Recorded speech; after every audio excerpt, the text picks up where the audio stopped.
Hello বন্ধুরা, কেমন আছেন সবাই? আমি সোমা। আমার তরফ থেকে আজকে বাংলা নববর্ষের অনেক অনেক শুভেচ্ছা, আন্তরিকতা এবং অফুরন্ত ভালোবাসা। সবাই ভালো থাকবেন, সুস্থ থাকবেন। আগামী বছরটা যেন সকলের খুব ভালো কাটে, সকলের মনের ইচ্ছা পূর্ণ হয়। সবাই ভালো থাকবেন। আমি রেডি হয়েছি মন্দির যাব বলে। কেমন লাগছে আমাকে অবশ্যই কমেন্ট করে জানাবেন। চলুন এবারে বেরিয়ে পড়া যাক মন্দিরের উদ্দেশ্যে। অলরেডি 10টা সাড়ে 10টা বেজেই গেছে। আর আজকের দিনে তো মন্দিরে প্রচণ্ড ভিড় হয়। আর আমাদের এখানে যে বটতলা কালী মায়ের মন্দির প্রচণ্ড জাগ্রত আর বহু পুরনো মায়ের মন্দির। আর মন্দিরে যে কোনো ওকেশনেই প্রচুর ভিড় হয়। আর এই যে দেখুন, আমি তো কাছাকাছি এসে লাইন দেখেই ভয় পেয়ে গেছি। মায়ের মন্দির থেকে দেখুন লাইনের শেষ প্রান্ত দেখতেই পাওয়া যাচ্ছে না। আর তার উপরে সেই মতোই রোদ রয়েছে। আর রোদের থেকেও বড় কথা, এত লম্বা লাইনে যখন বাড়ি পুজো করে বাড়ি ফিরবো, আমাকে তো রান্নাও এসে বাড়িতে করতে হবে, আমার একার সংসার। তো এখানে যে লাইনে যদি দাঁড়াই, আমার তো মনে হচ্ছিল দেখে যে 1টা 1:30 তো বেজেই যাবে, তারপরে কখন ফিরে রান্না করব।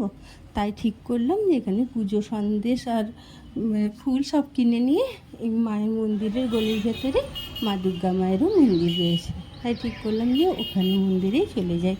মায়ের রূপ আলাদা আলাদা হলে কী হবে বলুন, মা তো মাই, সব মাই একই। আর ওই মন্দিরে তুলনামূলক ভিড়টা খুব কম হয়। তো তাই হচ্ছে এখানটা মোটামুটি না খুব শান্তিভাবেই পুজো দেওয়া যায়। বাবাও আছেন, মাও আছেন। তো তাই করলাম যে এখানেই এসে পুজো দেবো। আর এই যে দেখুন মায়ের মন্দির ছোট্ট হলেও কত সুন্দর। আর এখানে সবথেকে বড় কথা না, খুব শান্তি করে পুজো দেওয়া যায়। পুষ্পাঞ্জলিটাও খুব ভালো দেওয়া যায়, কেন অত তো ভিড় থাকে না। আর মন্দিরে আসবো, পুজো করবো, একটু শান্তি মনে পুজো না হলে ভালো হয় লাগে বলুন? তো তাই এখানেই এসে পুজো দিলাম। আর খুব ভালো করে আমার পুজোটাও হয়ে গেল। দিয়ে এবারে তো বাড়ি ফেরার পালা। যাই হোক, আমার তো পয়লা বৈশাখের দিনটা এইভাবেই শুরু হলো।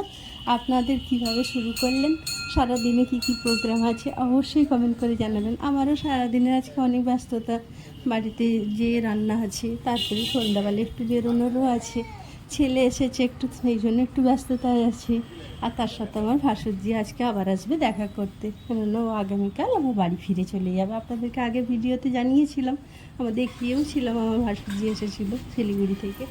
তো আজকে একবার আসবে দেখা করতে, কেননা কালকে আবার ফিরে যাবে। তাই সেটার জন্য একটু মনটাও খারাপ আছে। যাই হোক, আপনারা ভালো থাকবেন, আগামী বছরটা আপনারা